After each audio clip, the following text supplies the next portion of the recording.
अरिहन्ताणं नमो सिद्धाणं नमो वायनीयां नमो वच्छायां नमो सदृशाहुनं नमः श्रीवर्धमानाय निर्धूते कैलासने शालोकानां च लोकानां यद्विद्यादर्शनाय ते नमो अरिहन्ताणं नमो सिद्धाणं नमो वायनीयां नमो वच्छायां नमो सदृशाहुनं अनंतरं से परमेश्वरी भगवान की जय, भगवान की जय, भगवान की जय, आचार्य समर्थ स्वामी महाराज की जय, महाराज की जय, धर्म की जय, मुनिश्रेष्ठ अजय सागर जी महामुनि राज की जय।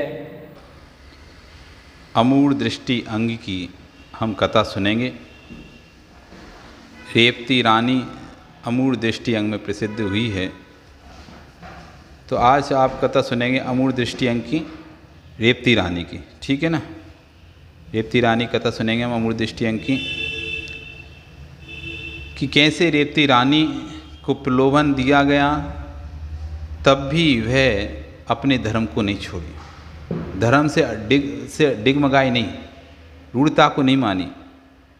उसकी आज कहानी हम सुनेंगे। पांडव देश में दक्षिण मथुरा नामक नगर था। पांडव नाम का एक देश था, उसमें दक्षिण मथुरा नाम का एक नगर था। ठीक है ना, उसमें अवधि ज्ञानी अष्टांग के ज्ञाता महातपस्वी गुप्त नाम के आचार्य रहते थे। उन्हें बहुत ज्ञान था आचार्य भगवान को। अष्टांग 8 अंगों का ज्ञान था। अष्टांग निमित्त थे, ज्योतिष निमित्त भौतिक सब का ज्ञान था उनको। विजयात पर्वत की दक्षिण श्रेणी में स्थित मेघकूट नगर का राजा चंद्रप्रभ राजा ने स्वयं पुत्र चंद्रशेखर से को राज देकर श्री गुप्त नामक सूर्य के चरणों में क्षुल्लक दीक्षा की। वहाँ पर विद्यात की श्रेणी में एक राजा रहता था चंद्रगुप्त नाम का, है ना, चंद्रप्रभ नाम का एक राजा रहता था। उसने उन महाराज से, गुप्त महाराज से क्या किया, क्षुल्लक दीक्षा ग्रहण कर ली। विद्याधर था, विद्या उसके पास रहती थी, तो विद्याधर था, तो उसने उनसे क्षुल्लक दीक्षा ले ली। एक दिन क्षुल्लक दीक्षा ने लेने के बाद उस क्षुल्लक ने तीर्थ यात्रा करने का मन बनाया। मुझे तीर्थ यात्रा करनी है, तो अपने गुरु जी के पास जाता है, उनसे अनुमति मांगता है। जब क्षुल्लक जी को अनुमति प्राप्त हो जाती है जाने के लिए, तीर्थ यात्रा के लिए, तो क्षुल्लक जी अपने गुरु जी से पूछते हैं, हम उत्तर मथुरा और कोरी भी तीर्थ यात्रा करेंगे। तीर्थ यात्रा करने जाएँ तो रास्ते में उत्तर मथुरा पड़ेगा, वहाँ पर आपको कुछ संदेश तो नहीं देना किसी को, क्योंकि उसको पता था कि वहाँ पे महाराज हैं, 2 महाराज वहाँ पर हैं उत्तर मथुरा में। इसलिए उसने गुरु जी से पूछा कि कोई आपको संदेश तो नहीं देना। जैसे आप भी जाते हो तो कहते हैं कि महाराज जी हम उधर जा रहे हैं, हाँ वो महाराज जी हैं, कुछ कहना तो नहीं, कोई संदेश तो नहीं देना। तो हम कहते हैं ठीक है, नमस्ते बोल देना। ऐसे ही वो महाराज जी कहते हैं कि वहाँ पर कौन से महाराज हैं, सुव्रत नाम के महाराज हैं। उनके गुरु जी कहते हैं कि सुव्रत नाम के महाराज हैं, उनको तुम मेरा नमोस्तु बोलना। और वहाँ पर एक रेवती रानी है, उस नगर में राजा की रानी है रेवती रानी, उसको तुम मेरा आशीर्वाद बोलना। तो क्षुल्लक जी पूछते हो और कुछ, और किसी को? क्षुल्लक को पता था कि एक और साधु वहाँ पर, एक आचार्य और हैं जो 11 अंक के पाठी हैं, बहुत प्रसिद्धि जिनकी। तो वे पूछे और किसी को बोलना है, कुछ और किसी को बोलना है? लेकिन उनके गुरु जी कहते नहीं, और किसी नहीं बोलना। क्षुल्लक सोचता है क्या बात है, ऐसा तो नहीं इनको जानकारी नहीं है। इनको जानकारी है, जब उनका नाम है, खूब नाम चल रहा है, सब पता है, तब भी नहीं कह रहे कि वो महाराज को भी, भव्यसेन नाम के महाराज और थे वहाँ पर आचार्य, जो 11 अंक के पाठी थे, कि इनको तो बोल नहीं दे रहे, इनको भी बोल दें नमोस्तु। बस मुनिराज के लिए बोला। और जबकि श्रावक का याद है उनको कि रेवती रानी को आशीर्वाद देना, श्रावक को ध्यान रखें, और लेकिन मुनिराज के लिए कुछ नहीं बोल रहा है। कुछ कारण होगा, चलो चल कर देखते हैं वहीं पे क्या कारण है कि गुरुजी ने उनको नमोस्तु नहीं बोला। वो उत्तर मथुरा पहुंचता है। पहुंचते सबसे पहले सुगुप्त मुनिराज के पास पहुंचता है, सुब्रत मुनिराज के पास पहुंचता है, उनको नमोस्तु बोलता है, अपने आने का कारण बताता है और अपने गुरु की नमोस्तु बोलता है। तो सुब्रत मुनिराज बड़े वात्सल्य के साथ उनसे कहते हैं कि हमारा भी प्रति नमोस्तु बोलना, क्योंकि ये आचार्यों का आचार्य होती है। कोई यदि आचार्य या कोई साधु उनको नमोस्तु बोलता है तो प्रति नमोस्तु बोलते हैं।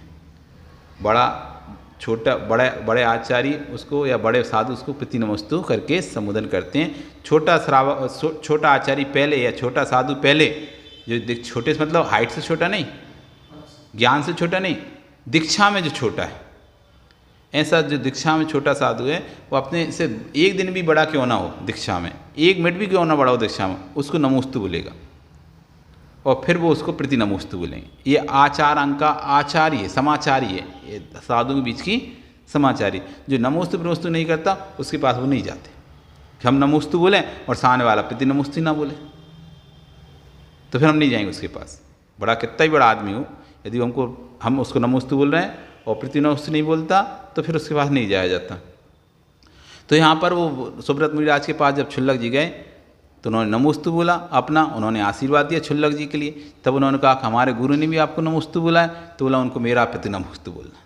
उनको आशीर्वाद नहीं दे कि एक साधु दूसरे साधु को आशीर्वाद नहीं देता,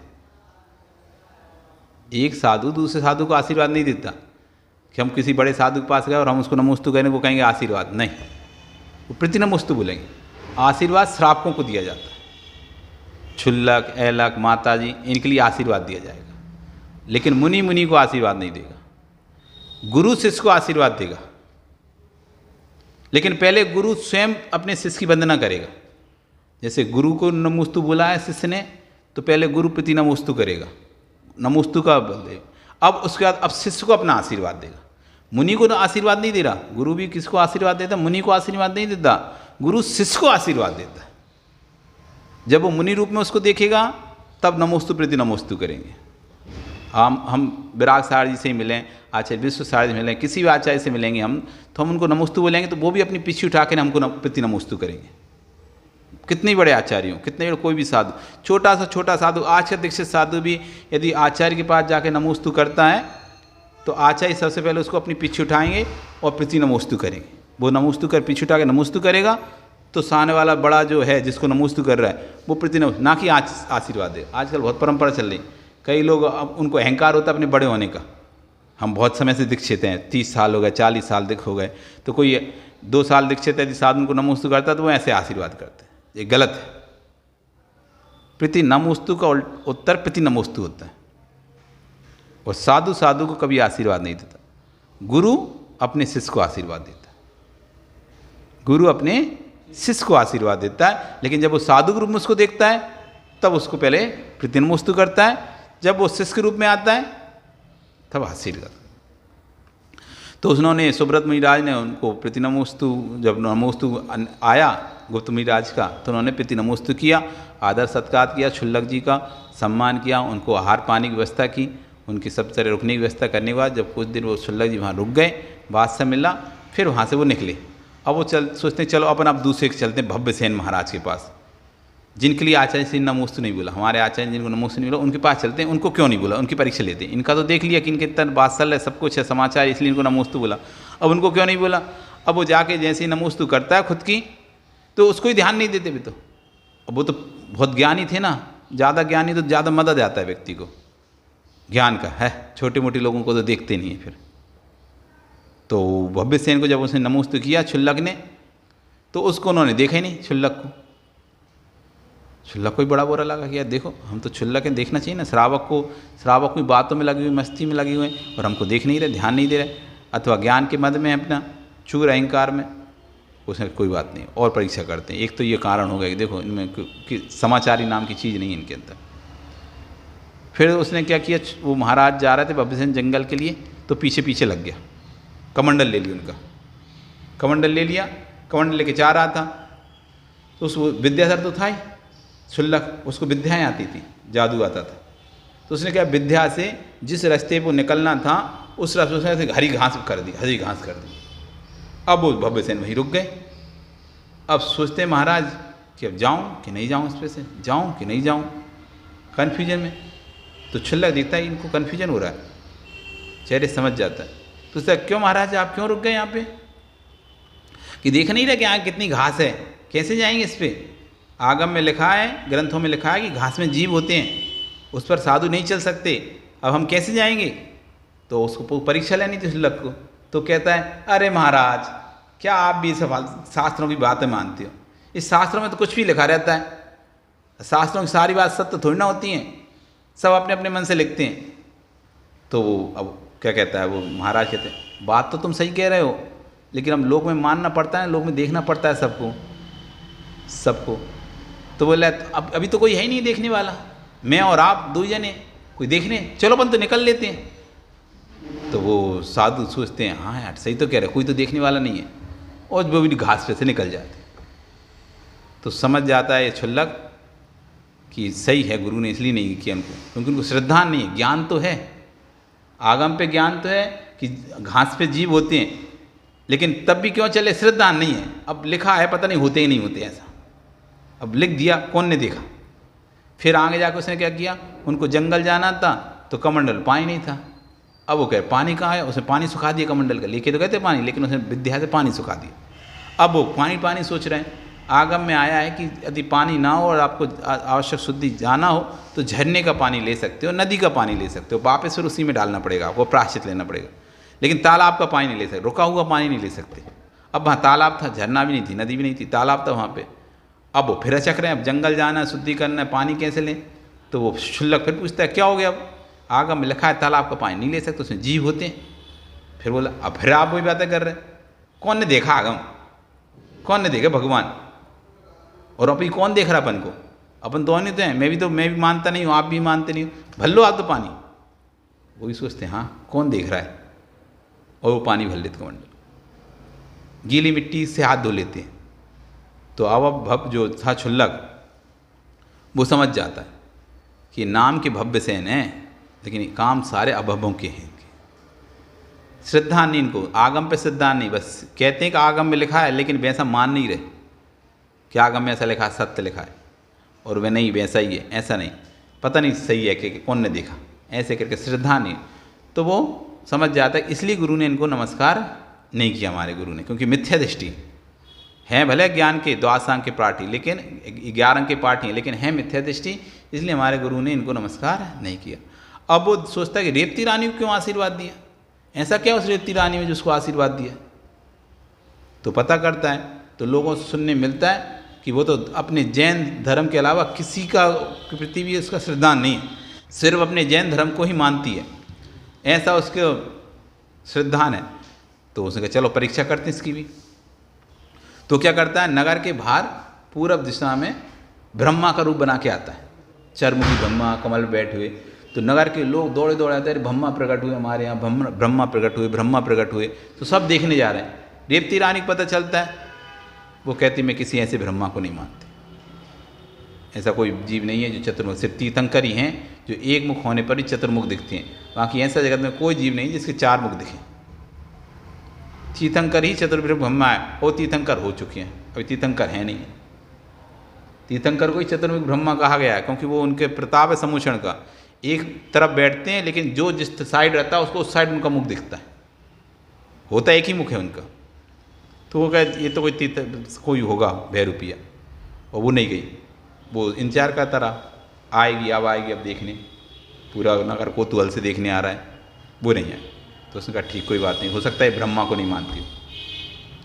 अब विष्णु को बना लिया उसने रूप, अगले दिन दक्षिण दिशा में जाकर विष्णु का रूप बना लिया, और सब लोग अरे विष्णु आए नारायण नारायण आए नारायण। तो वो उसके लिए भी कहा गया चलो नारायण को देखने चलते हैं, क्योंकि नारायण तो भैया होते थे जो हो गए, नारायण तो अब नहीं हो सकते, ठीक है ना। 9 ही नारायण होते थे, वो नारायण हो गए हैं, अब कोई नारायण पैदा हो ही नहीं सकता। ये कोई बहरूपिया है, हम नहीं जाएंगे उसको देखने। वो नहीं गई, ना मन से, ना वचन से, ना काय से, ना ऐसा कि तुम देखे आओ, जाओ तुम देखे आओ नारायण आया। अपन बहुत सी बात है, हम नहीं जाते तो हम क्या कहते हैं, लोगों को भेज देते हैं तुम जाके देखे आओ। तो कि नहीं, कोई नारायण नहीं, बहरूपिया। फिर अगले दिन पश्चिम दिशा में उसने क्या किया, शंकर का महेश का रूप बना दिया। तो अब लोग और भीमण, एक दिन ब्रह्मा दिखे, दूसरे दिन विष्णु दिखे, अब महेश प्रकट हुए साक्षात। तो सब लोग आए, तो उसने कहा नहीं, रुद्र भी 9 ही होते हैं जो रुद्र हो चुके हैं, हमारे यहाँ महेश क्या है ना रुद्र है, तो रुद्र हो चुके हैं, उसका दूसरा नाम रुद्र है। तो रुद्र तो हो चुके हैं, अब कोई रुद्र नहीं हो सकता, ये कोई बहरूपी ही है। वो फिर ही नहीं गई। अब उसने देखा कि ये आ ही नहीं रही, तो अगले दिन उसने उत्तर दिशा में जाकर तीर्थंकर का रूप बना दिया, शोषण लगा लिया, वैसी आकाश से वो आ रहे हैं, पूरा विद्या के बल पर माया भी आकाश से लोग आ रहे हैं, ये कर रहे हैं। तो सब लोग अब तो दौड़े दौड़े जा रहे हैं, अब तो तीर्थंकर आ रहे, साक्षात आए तीर्थंकर शोषण। अब रानी को आ गया, तुम ठीक है ब्रह्मा को देखने नहीं गई, विष्णु को देखने गए, महेश को देखने, तीर्थंकर को देखने चलो, तीर्थंकर तो आपके ही है ना भगवान, आप तो उनको मानती, रोज उनकी पूजा करती, सोमशरण में स्थित तीर्थंकर की, तो उनको देखने चलते हैं। तो कहती नहीं, तीर्थंकर 24 होते थे, वो हो चुके हैं, अब कोई तीर्थंकर हो ही नहीं सकता। अब तो किसी केवल ज्ञान, अब तो तीर्थंकर कोई होएगा ही नहीं। केवल ज्ञानी तो हो सकते हैं, मुनिराज तो हो सकते हैं, लेकिन तीर्थंकर नहीं हो सकते। 24 तीर्थंकर थे, वो हो चुके हैं, तो वो नहीं गई। अब क्षुल्लक को बड़ा कि ये तो आई नहीं। अब उसने अपने असली रूप में आ गया, क्षुल्लक रूप में, और उसने क्या किया, शरीर पे अपने को पीड़ा, कोष्ठ वाला शरीर बना लिया, रोग वाला शरीर बना लिया। अब नगर में अरे क्षुल्लक आए, क्षुल्लक आए, क्षुल्लक आए, बड़ा प्रसिद्ध क्षुल्लक है, तपस्वी क्षुल्लक। तो वो भी फिर दौड़ते दौड़ गई, बीमार क्षुल्लक है, बहुत पीड़ा शरीर में। तो अब अभी ब्रह्मा आया था तब दौड़ के नहीं गई, विष्णु आए तब दौड़ के नहीं गए, महेश आए तब दौड़ नहीं, तीर्थंकर स्वयं आए तब भी दौड़ के नहीं गई मुझसे देखने के लिए। लेकिन जैसे ही क्षुल्लक की खबर खुनी तो धर्मात्मा की खबर सुनते ही दौड़ अपनी नगर से दौड़ चली गई मिलने के लिए। क्योंकि उसको पता था कि पंचम काल में आचार्य उपाध्याय साधु होते हैं, क्षुल्लक होते हैं, व्रती होते हैं, सब होते हैं, तीर्थंकर नहीं होते, अर्यंत सिद्ध नहीं होते भी। यहाँ पे विदेश क्षेत्र में अर्यंत होते हैं, लेकिन यहाँ नहीं होते अर्यंत, इसलिए नहीं आई थी, मूर्ता नहीं थी कि लोग जा रहे हम भी जाएं। आजकल कह रहा लोग जैसा करते हैं हम वैसा करने लगते हैं, लोगों की भीड़ के पीछे चल रहे हैं, जैसे लोग वैसे हम। लेकिन कह रहे हैं कि नहीं, वो मूर्ता नहीं गए उसने, वो तो आ गई, वो क्षुल्लक को उसने देखा, उनको प्रणाम किया, वंदना की उनकी, और उनको अपने घर हार के लिए लेके गई। ये है अमूढ़ दृष्टि, सम्य दृष्टि का लक्ष्य, कि मूर्ताओं के पीछे नहीं भागता कि सब जो कर रहे हैं वैसा हम करेंगे। वो विवेक से काम करता है कि वास्तविकता क्या है, कि तीर्थंकर तो होते नहीं है, कोई भी तीर्थंकर बन के आ जाए तो ठग नहीं आएगा, ये तो ठगा ही है। और उसने उनको अच्छे से हार करा, उनका कुशल क्षेम पूछा, तब उन्होंने अपने व्यवस्थित रूप में आकर बताया कि नहीं हम तो ठीक हैं, हमको तो गुप्त मुनिराज ने, हम तो आयता के लिए निकली हैं, गुप्त मुनिराज ने आपको आशीर्वाद दिया है, हम तो आपकी परीक्षा कर रहे थे कि कैसे आप सम्यक दर्शन में दृढ़ हैं। क्योंकि हमारे गुरु हर किसी को आशीर्वाद नहीं देते बोलते, और ना हर किसी को नमोस्तु बोलते। उन्होंने भव्य सेन को नमोस्तु नहीं बोला, हमने परीक्षा की तो वो तो भव्य सेन अभव्य सेन ही निकले। और आपकी परीक्षा की तो आप तो बिल्कुल एकदम सम्यक दर्शन में एकदम पक्की दृढ़ हो, किसी प्रकार का आपका दिल मगा नहीं है। धन्य आप ऐसे करके उनको धन्यवाद देते, उनको आशीर्वाद देते हुए वह क्षुल्लक चला गया। इस तरह अमूढ़ दृष्टि अंग में रेवती रानी प्रसिद्ध हुई है। हमको भी मूर्ताओं में अपने आप को उलझाना नहीं है, हमको भी जो सच्चाई है उसी पे ही डग रहना। फिर चाहे कोई कितना भी 1000 सिर का भी आदमी आके कह जाए तो फिर नहीं मानना, जो सत्य है तो है। ऐसे अमूढ़ दृष्टि अंग आज हमने सुनी।